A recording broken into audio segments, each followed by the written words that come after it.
music video for Do It Better is out now. I am so excited. Go check out my music channel to check it out. You can already stream it on Spotify as well, but just want to promo my new music video.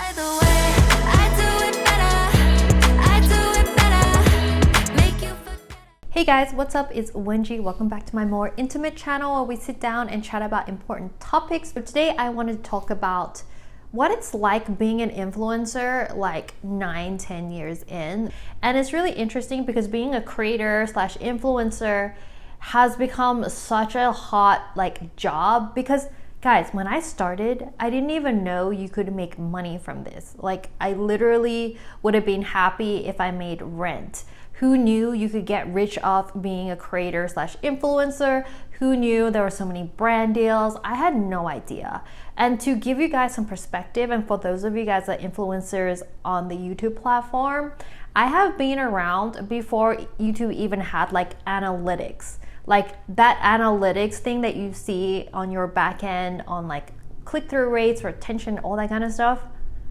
Nope, that did not exist when I started YouTube. So we were just like shooting in the dark, basically figuring out if our video worked or not. Since then, YouTube introduced this thing called watch time. I started YouTube, there was no such thing as watch time. I remember when YouTube started telling us about watch time. They're like, hey creators, there's this thing called watch time. It's really important. And now we just honestly just take it for granted as a thing. I feel like a dinosaur in internet years, and I thought I would impart kind of some wisdom to you new creators, you want to be creators. And I also want to mention that I do have one-on-one consulting. If you want to spend some time with me, you can go onto this link right now. Maybe we could have a chat and I could help you with your channel.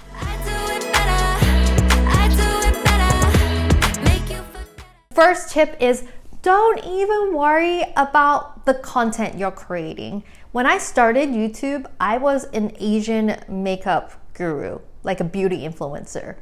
My content has changed so much. I have done life hacks, I've done back to school, I've done slime, now I'm doing music. Basically, it really doesn't matter what content you're gonna do. Don't worry about it. A lot of people don't start because they don't know what to make.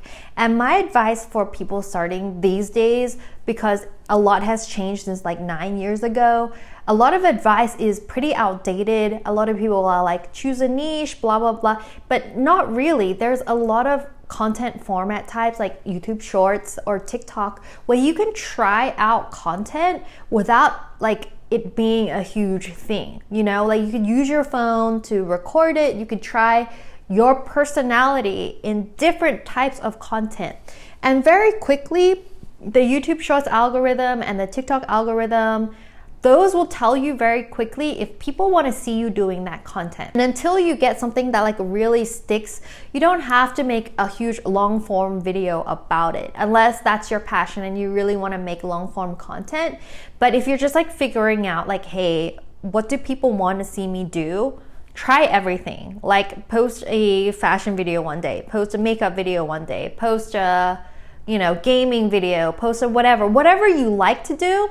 Try it all. And also, you'll realize there are some things that you love doing, but you hate making videos on.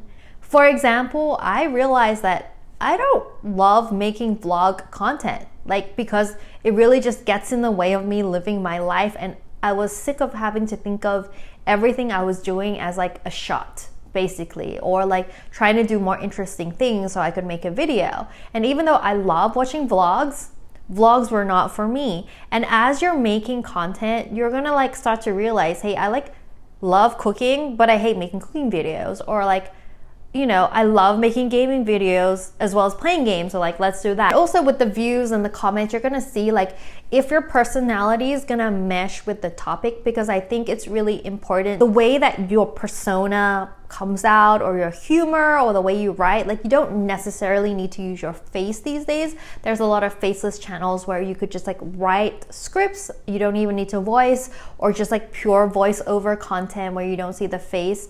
You'll realize what content types your personality will mesh with, and finding that overlap where your personality perfectly aligns with the type of content, like that is the winner. So experiment and just get started and just start making videos. You're gonna learn so much as well on the way, and that leads me to tip number 2.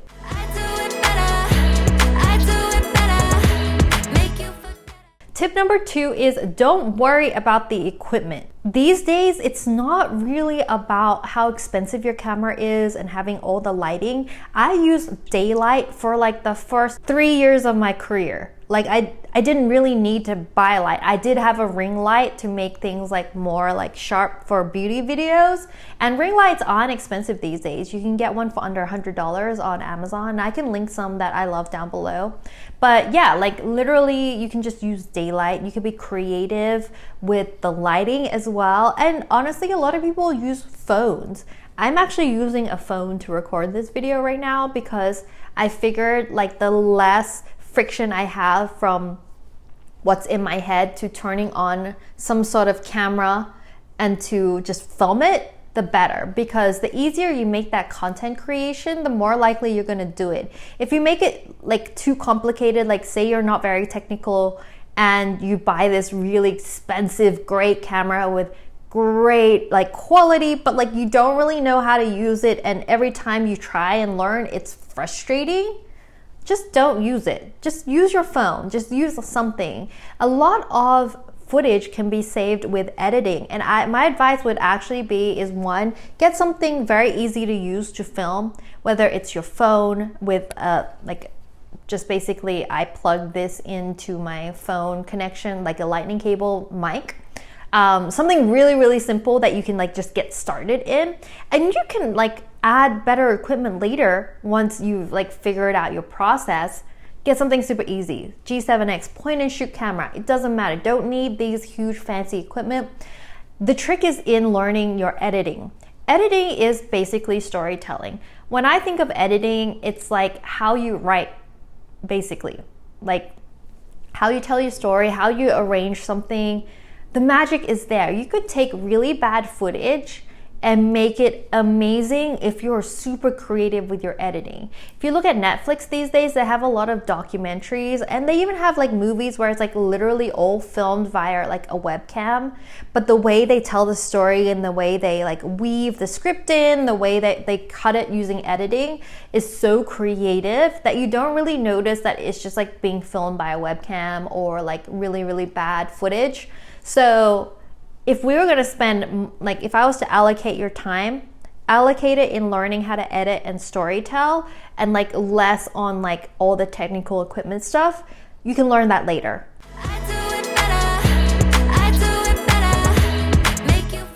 Number 3, this is kind of very controversial advice because I've said things contrary to this before, and I'll explain. Tip number 3 is you don't have to be yourself. So what I've discovered with content making, there are pros and cons to being yourself online. And it's not for everyone to be themselves online, and it's not for everyone to not be themselves online. It's about understanding who you are as a person and what feels better for you. Because I've done both. I've made content that's like very scripted, and so for me it's more like I'm an actress on this show that I'm writing, and the show is whatever my vision is. And it really wasn't me, really, like it was my creative mind, but me as a person was like so different to that at the time. And that's okay. And that content did really well for me because I am such a chill, like normal, relaxed person that I thought that the vision I had for the show was a lot more crazy, bright, colorful, happy than I am. And that's okay. And I'm making entertainment. So that's like one way to look at it. And I feel like a lot of creators are like that. Like their creator persona is literally a persona.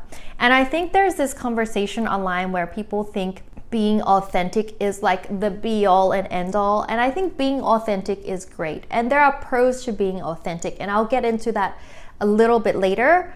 But I feel like having a persona as well is also good because you can separate yourself from your channel. And when people start to like say negative things about the creator that you've created, you don't take it as personally because you know that's not really you. And there's that separation. Just like most people have like their work personality and their work persona and their home persona in their family.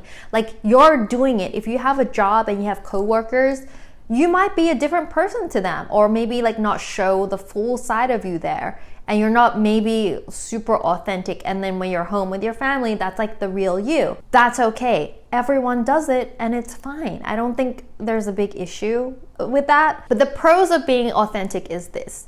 When you are authentic online and you create authentic content, just kind of like what I'm doing now with this like more intimate, like chatty stuff, when people actually do like the content, it feels great on a different level. It feels like they like you for you, and that's great. But also the negative side is if they say something bad about you, you can take it so personally because you're really throwing yourself out there and just like being vulnerable. But also the great thing about being authentic online is you have longevity. Like it's easy to stay yourself for a very long period of time, even though yourself can change. So that's the thing, is like yourself can still change and confuse people online when they see you as like this kind of person. But it's just much easier to be yourself than it is to pretend to be someone else. Like that gets really super tiring after a while, and it's not for everyone. Like my Wengie persona that was super colorful and bubbly, like that was me at one point in time, but it's not me anymore. And it's really hard to just get in there and keep pretending to be her, if you know what I mean. I'm someone that like wants to be a bit more authentic, so that didn't really mesh well with me and my personality when I feel like I had to like just pretend all the time. It was not great for my mental health after a while. So I think this is like kind of like a personal choice and journey when it comes to your content as to like which direction you want to go, and they're both fine and they can both be successful.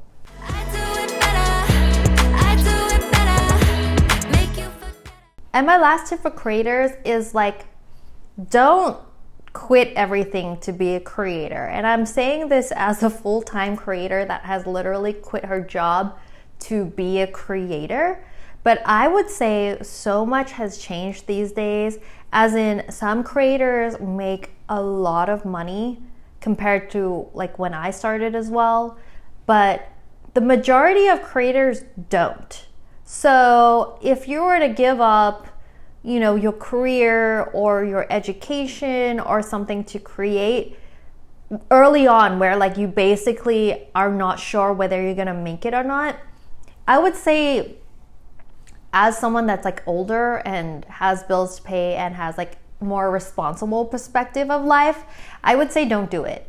Only also because right now creators are a dime a dozen, because it's become such a popular career, like everyone wants to do it.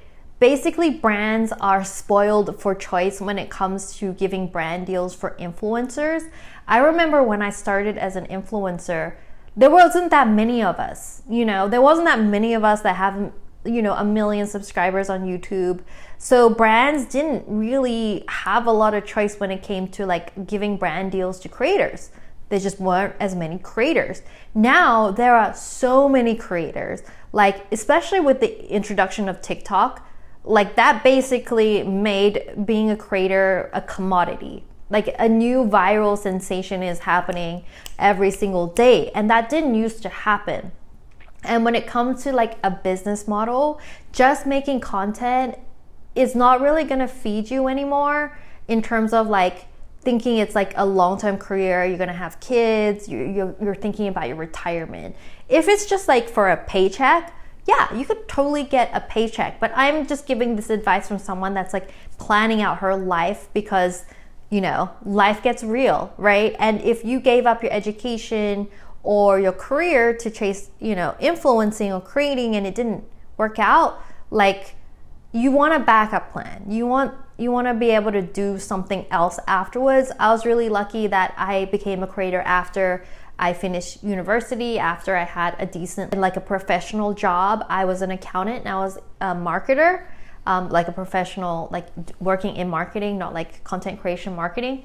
I have something to fall back on, and a lot of influencers these days are starting their own business, and they're technically entrepreneurs, and they might be making their money from selling a product rather than just creating content. Content itself is not like what it used to be. It's more like an ad for something else, whether it's an ad for your personal brand where you sell like consulting or sessions, or you know, a product that you launched. Just being a content creator, making videos for a living, it's not that easy for everyone anymore. And I've seen really successful creators basically quit to do something else because the money they're getting is just not the same as it used to be. And also with being a creator, you need to realize that your career is going to go up and down. It's never going to be stable. It's not like getting a paycheck from a company that's going to remain the same no matter what. Like some months you're going to do great and some months you're not going to do that well.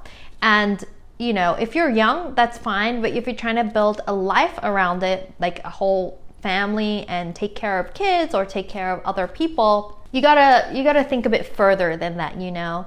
And I'm not discouraging you from giving it a shot, but there's a lot of influencers these days that do, you know, create content on top of their job, and that's fine, and that's become more acceptable.